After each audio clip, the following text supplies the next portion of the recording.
प्रिय दर्शकों नमस्कार, आपका हार्दिक स्वागत।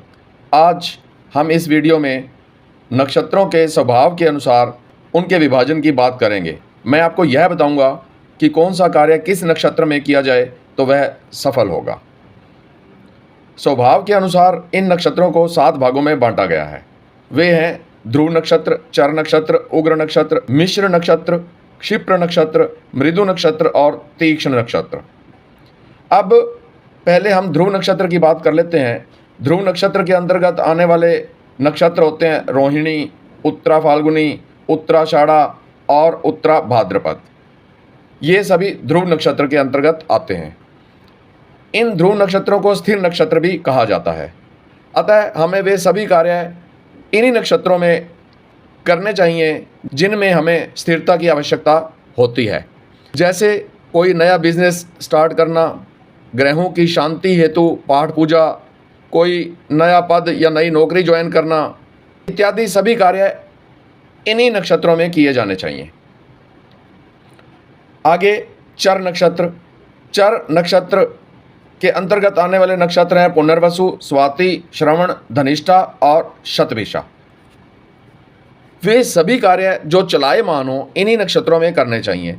जैसे यात्रा करना, गाड़ियों को बेचना खरीदना, प्लॉट्स इत्यादि खरीदना और मुनाफा कमाकर बेचना, ये सभी कार्य चर नक्षत्रों में किए जाने चाहिए। उग्र नक्षत्र। उग्र नक्षत्र के अंतर्गत आने वाले होते हैं भरणी, मघा, पूर्वा फाल्गुनी, पूर्वाषाढ़ा और पूर्वा भाद्रपद। इन नक्षत्रों में किए जाने वाले कार्य होते हैं तंत्र मंत्र, कोई कोर्ट केस फाइल करना, किसी शत्रु पर प्रहार करना इत्यादि सभी कार्य इन्हीं नक्षत्रों में किए जाते हैं। नेक्स्ट मिश्र नक्षत्र। कृतिका और विशाखा, ये दोनों नक्षत्र मिश्र नक्षत्र के अंतर्गत आते हैं। इन नक्षत्रों में सभी सामान्य तरह के कार्य किए जाते हैं। इसके अलावा वे सभी कार्य भी इन्हीं नक्षत्रों में किए जाते हैं जो उग्र नक्षत्रों में किए जाते हैं। नेक्स्ट क्षिप्र नक्षत्र। अश्विनी, पुष्य, हस्त और अभिजीत, ये चारों नक्षत्र क्षिप्र नक्षत्र के अंतर्गत आते हैं। कोई पार्टनरशिप करना, किसी से सलाह लेना, ज्ञान प्राप्त करना, कोई दवा बनाना, पेंटिंग इत्यादि सभी कार्य इन्हीं नक्षत्रों में किए जाने चाहिए। नेक्स्ट मृदु नक्षत्र। मृगशिरा, चित्रा, अनुराधा और रेवती, ये सभी मृदु नक्षत्र के अंतर्गत आते हैं।